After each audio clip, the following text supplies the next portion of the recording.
I'm Karen Patterson, and I'm running a series of talks with people exploring their unique qualities.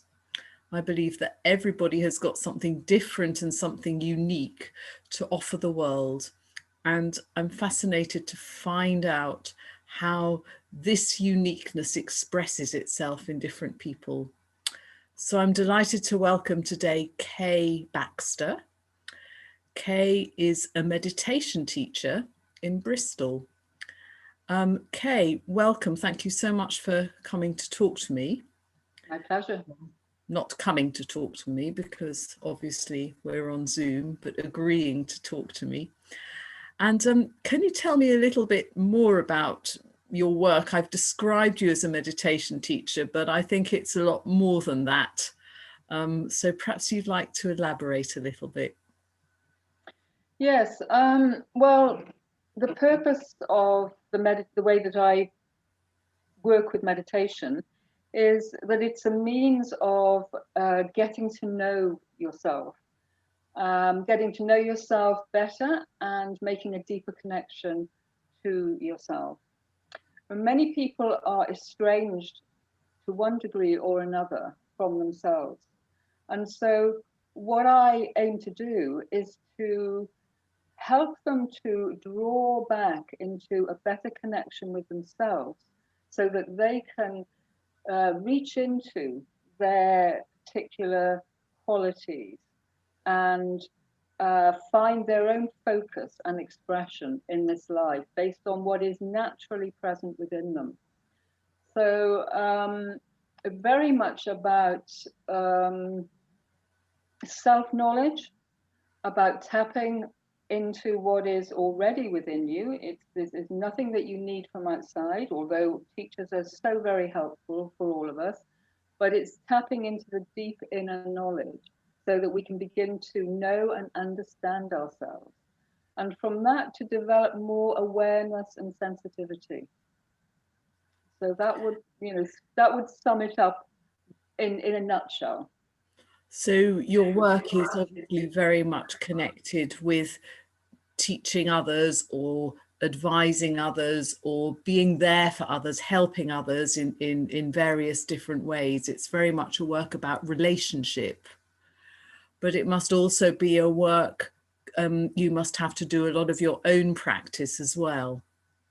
Absolutely, and I wouldn't actually describe it as a help. Well, it is helpful, of course, it's helpful, but I wouldn't describe it as um, assisting or helping others as such. It is much more a sharing of the practices that have enabled me to become more fully myself. So it's the sharing of those, and from the knowledge and understanding that I've gained, I can then in feedback sessions, because we always do sharing in the groups that I run, I'm then perhaps able to bring something further out or suggest or whatever. But actually the learning comes from they're building this connection to themselves. You went on to ask something. Oh, my own practice. Yes, absolutely, absolutely. Regarding my own practice, I am continually working with myself and developing the practices that I now teach and share widely.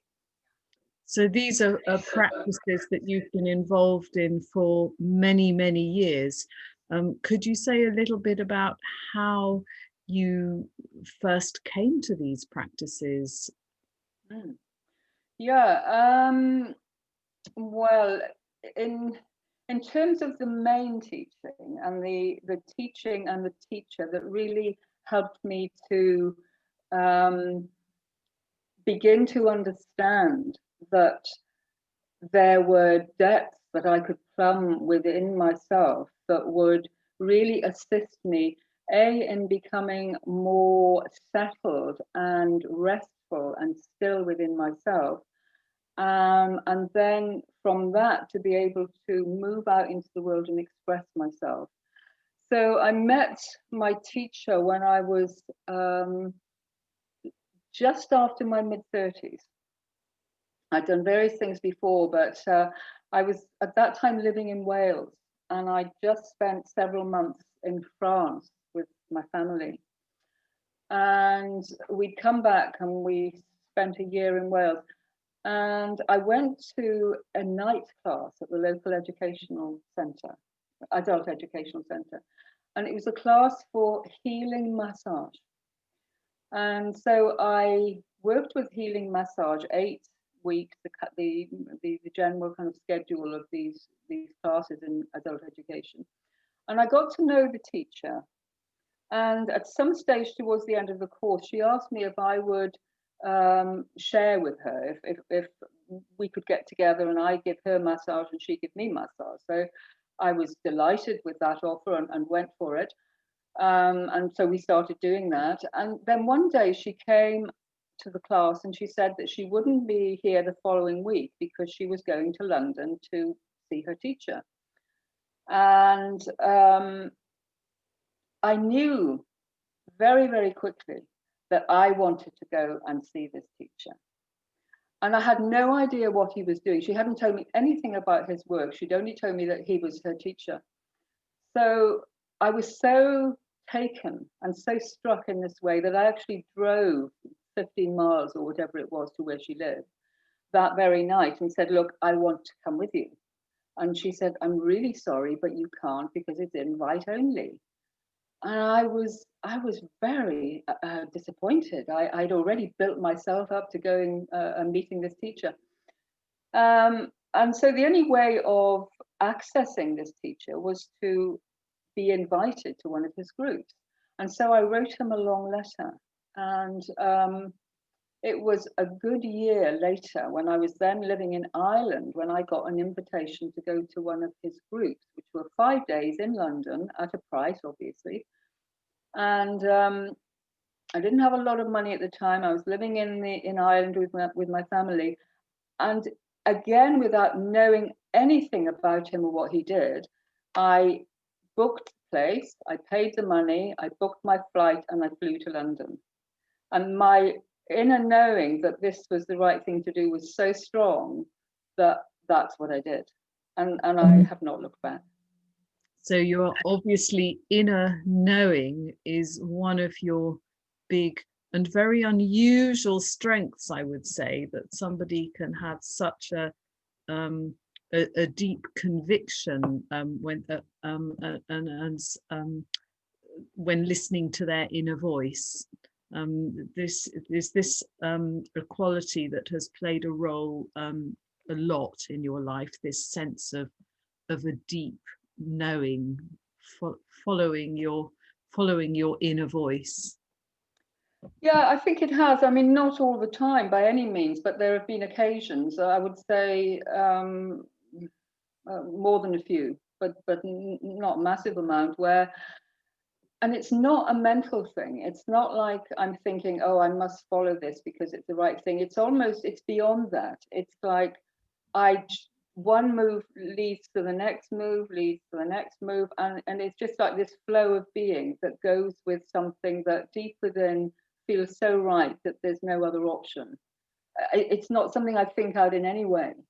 So you're obviously a person that very much follows your feelings, follows your heart, follows a deep sense of knowing. I do on those occasions. I mean, I have to say that it's not always the case. I mean, there are many times when I haven't done that, and with unhelpful effect, as is the case with all of us. So I wouldn't say that that is always the case, but sometimes it's so strong that it becomes. It's almost as if I'm elevated out of my everyday being into something else, and something is just flowing, and I just write it. I feel that way when I write. So that's a real gift, isn't it? Because I think a lot of us get stuck so much in our intellectual thinking and stuck on the surface, really. We don't know how to listen to that deep sense of something that goes beyond the ordinary intellect. Yeah, I think that's right, and certainly I am also stuck there. Much, you know, I have been in the past, not so much anymore, but certainly in the past I was very stuck there on occasion. But there was this other thread that somehow, as I said, almost elevated me into, you know, go this way, Mm-hmm. and I went. That you have followed. Yeah. So through this teacher, you learnt various practices that you have found very valuable for your own inner development and inner enrichment. Yeah, absolutely.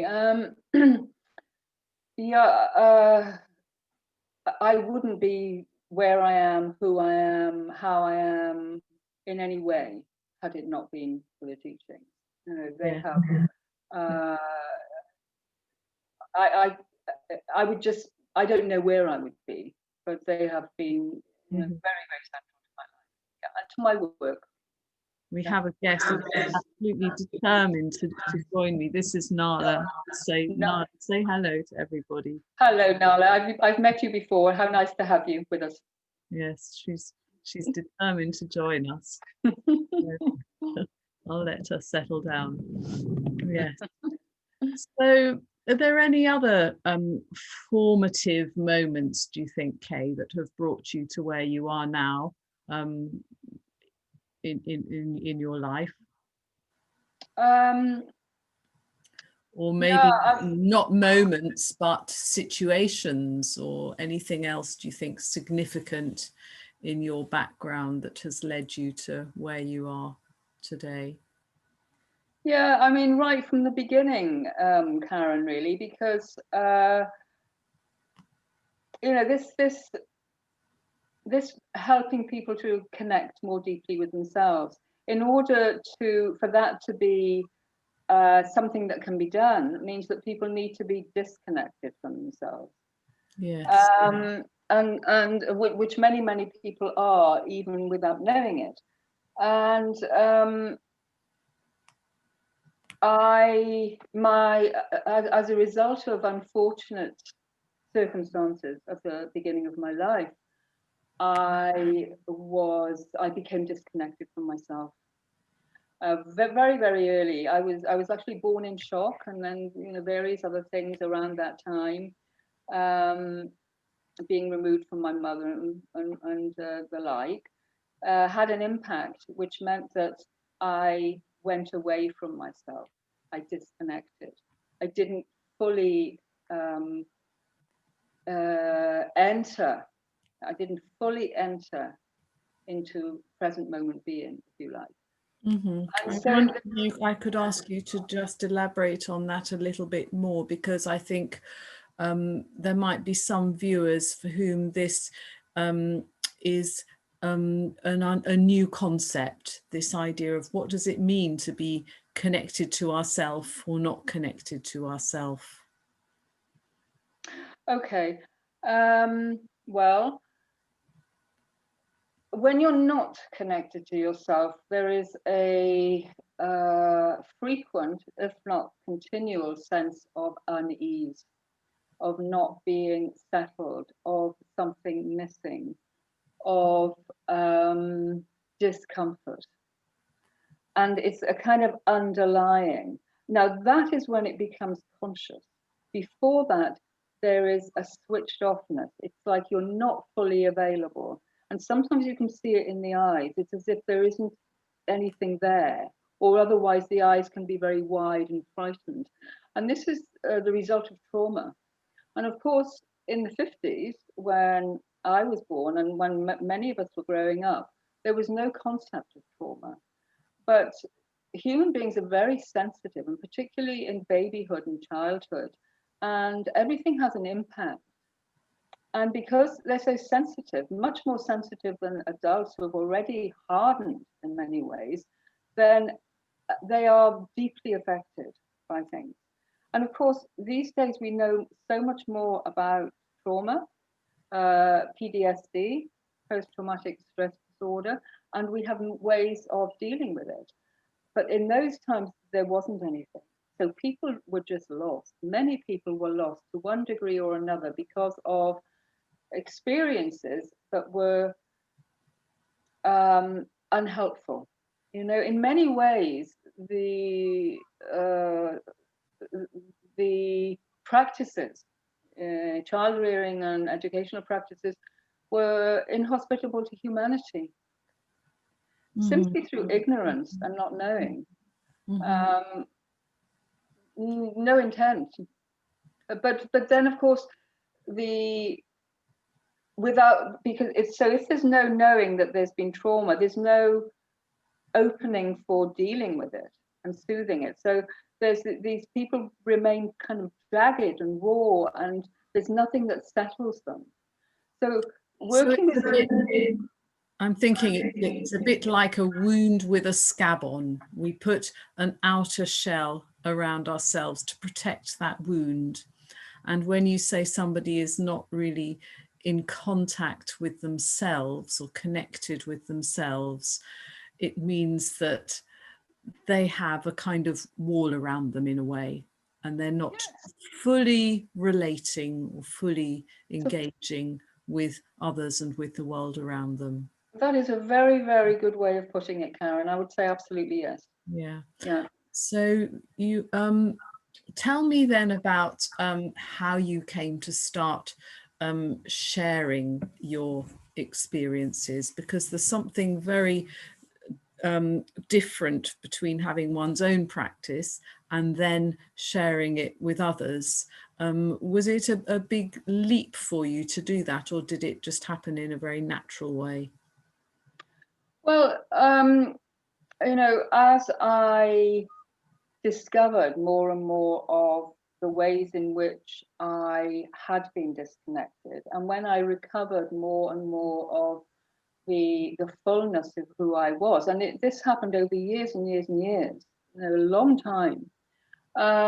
I realized the potential for other people. I was aware of because of the own growth and development that I was going through. I was aware of how many other people, simply sometimes by walking through the street and seeing people's eyes, and the cut offness, and also by talking to people in my groups, etc. I was teaching. I was working as a yoga teacher for many years, and so just in that context, I could see that people could be assisted by making a better connection to themselves. And so, and because also I spent so much time practicing and discovering and writing about what I do, that it naturally, in a way, became my work. However, when I first offered a day's workshop, so at the time I was teaching with teaching yoga, an hour and a half, that sort of thing. And then I realized I'd need a whole day to start with to teach this work, because it's deeper and you need the time. And it was a leap. On the one hand, it was a natural progression. I couldn't not do it. It seemed like I had to share what I had learned.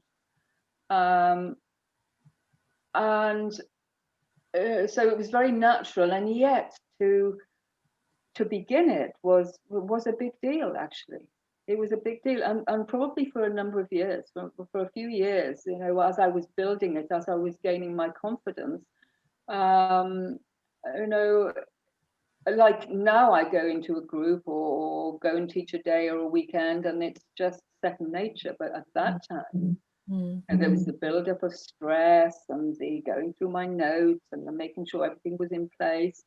I don't really need to do that in the same way anymore. I know that you understand that for yourself, Karen. I understand it so well. I know that every new thing that we start is always terrifying, and it always takes time. It's for me with different yoga courses. I run a yoga teacher training course, and the first one was absolutely terrifying. And I would spend hours and hours and hours preparing each weekend. And when you've done it a few times, it becomes easier, and also, you know, the joy of doing it sort of can emerge, because it's not sort of surrounded by so much fear. So that is very much the beauty of gaining a familiarity with something that you're doing. But what I wanted to pick up on from what you have just been saying is how good I find it that you have wanted to share what you're doing, because I think there are a lot of people who are, if you like, eternal self-seekers. Perhaps there's a lot of people that like to sort of go in and remain internal and do their work for themselves, which can bring, you know, a wonderful peace and fulfillment for people. But to be able to share it with others, I think demands a different quality of from people, which and what I really loved about what you just described was how you said that you just had to. It was an inevitable next step to share what you had developed with other people. And it reminds me almost of a flower that has to blossom, and then it has to grow a fruit, and it's almost like a natural course of events, and that seems to be what happened with you, this this flowering and this fruiting of your own inner discoveries. Yeah, I think that's really true. You know, as I said, because I spent so much time doing it, it was almost the only thing I could do, because anything else would have involved me working at something else, and that's where my time would have gone. So, I mean, there was no question, Karen, to be honest with you, because it had served me so well, and I could see its potential for assisting others. And so it really was a completely natural progression. And the other thing is, of course, that we learn so much through teaching and sharing. So, you know, I learn so much all the time in all my groups. Yeah, it's the same for me as well. I'm a yoga teacher. I've never learnt so much as I have done since I've been teaching and training other teachers. You learn more that way than through anything else. Absolutely. You're clearly a people watcher, that as you've developed in yourself, you've obviously learnt very much more to look at others and to notice others. For example, you talked a bit earlier about how you notice the look in their eyes. I wonder whether you could say a little bit more about that, about this quality that you have of being able to really observe others and pick up from others and empathize. I think that this ability to empathize with others is so important as a teacher. Is this something that you've noticed gradually develop in yourself with your own development? It's an interesting question, and you know, various thoughts arise as you speak, and I think the strongest one is that as a result of the development of my work, I realize that we're none of us very different. You know, whatever our experience and conditioning has been, and particularly in the Western world, in um, the society, the Western society, disconnection is so common. Yes. So very, very common without people even knowing about it. So, you know, and also in so many spiritual teachings, we are the truth that knowing oneself enables us to know very much more, I think becomes more and more apparent. So the more that we know ourselves, the more that we know everything and know other people. Would you It's a also natural progression. Would you also say the opposite, that the more we get to know other people, the more we get to know ourselves as well? Yes, I would, absolutely. Yeah. Mm. Yeah, absolutely. You know, there's a real sharing. The other thing in the groups, you know, we learn from each other. It's Yes. always a sharing, Yeah. much more of a sharing than a teaching, really. Yeah. And then it becomes a real joy. Yeah, absolutely. And also that you can find a much deeper connection with others through talking about these deep and meaningful, sharing these deep and meaningful themes and topics. Yeah, I find that really important because I think one of the things that the people really value about the groups that I gather is the level of intimacy, which Yeah. you don't find outside in the world very often. You know, the really deep sharing, Mm. um, the kind of essential things that we talk about that are often just not gone into at all, that are skimmed over. There's a Yes, that's depth the that thing. people are hungry for, very hungry for. One of the things that I find in my teaching on in that vein is that this is particularly with the yoga teacher training groups and also the yoga intensive course that I run, that we talk about things, as you talked about, essential things, principles that are universal, if you like, that are very, very profound at the heart of life. And we don't actually that often talk about personal emotional issues. They might come up, Mm. but it's not necessarily about that. It's about things that live beyond that, things that are universal to everybody, but that are incredibly profound and meaningful. And it's those things that can bring an incredible bond between people, even without talking about personal day-to-day life issues. You're nodding. Does that mean that Yeah, I'm really nodding because you... it's absolutely true. But I would also say that in my groups we do discuss personal experience. You know, it's actually a very helpful learning for everybody else to realize that we're not that different. You know, Yes, although our experience and condition is very different, we can usually relate in some way to listening to other people. Yeah, yes, yeah. yes. And I suppose the point I wanted to make is that sometimes personal experience can be really helpful and relevant, but it doesn't have to be only No, about that, that there's no, another layer to it as well that goes completely. beyond that. Yeah. Mm. So what I'd like to do is just sum up some of the points that have been important to me so far on our talk before asking you one final question.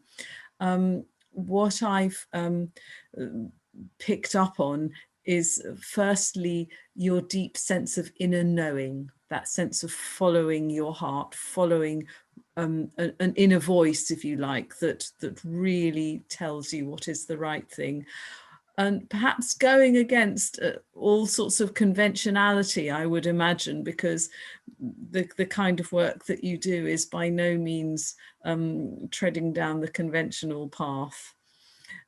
Also, we've talked about your natural wish to share with others, which is like the fruit of a flower.